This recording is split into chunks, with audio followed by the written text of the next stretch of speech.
در آخرین روز سرنوشت هور، یکی از سربازان دلیر سپاه یزید، سرنوشت خود را تغییر می دهد و به حسین ملحق می شود. من باید حقیقت رو پیدا کنم، این که حسین حق است یا یزید.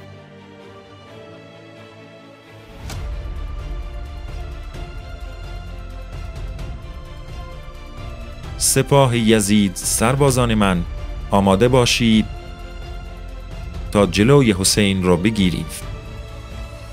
سربازان همه به گوش باشید، آماده حمله به حسین. با تمام قدرت گوش به فرمان من. هیچ کس به آنها رحم نکند. حرکت کنید.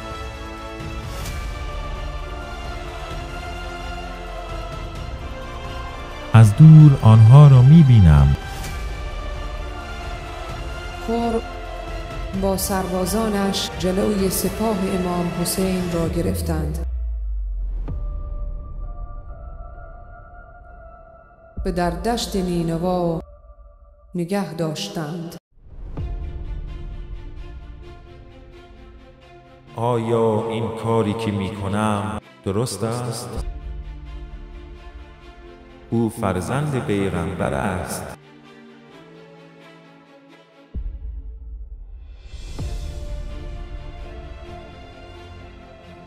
ولی من مأمورم و باید اطاعت کنم.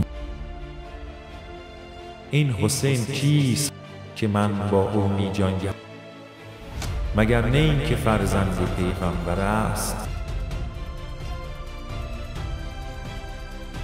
نه، اینجور نمی شود.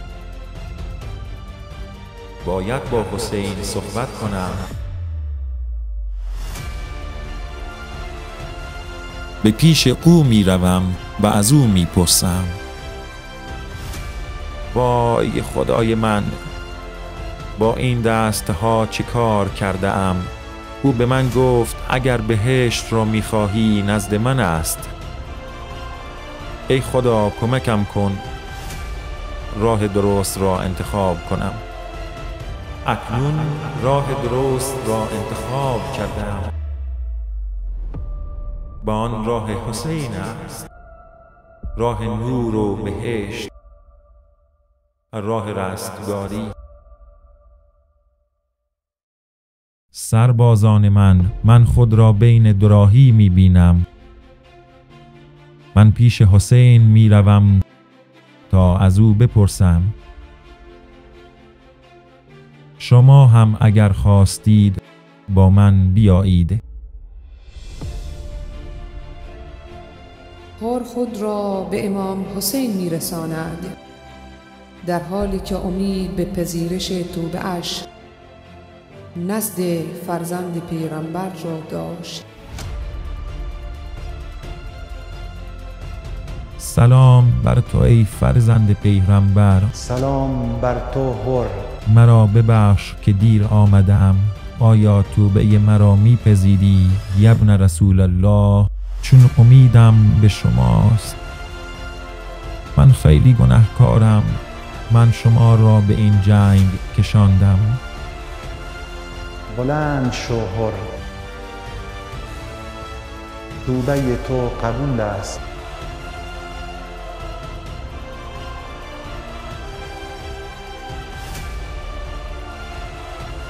اکنون مسیر حقیقت را برگزیده‌ام. هیچ چیزی مرا از آن باز نخواهد داشت. به تا جان دارم حسین را یاری می کنم.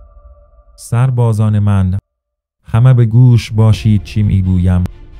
من با حسین هستم و راه او را انتخاب کردم. هر کس با حسین بجنگد باید از روی جنازه من عبور کند. و با این شمشیر نخواهم گذاشت به حسین برسد.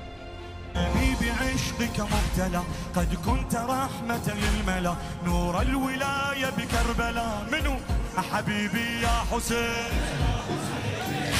لا في ثغرك الضامي هوى قلبي يراهب بينوى ما غاب ذكرك وانطوى حبيبي يا حسين في ثغرك الضامي هوى قلبي وإحساسي إني حسيني الهوى والعشق عباسي في ثغرك الضامي هوى قلبي وإحساسي إني حسيني الهوى والعشق عباسي الأرض ملكك والسماء يا حضرة المولى ما دمت أحمل حبك غالي بأنفاسي حبيبي يا حسين حبيبي يا حسين حبيبي يا حسين آبکا جان روح سیاه آمدم تو رو سفید ترین مرد این میدان هستی.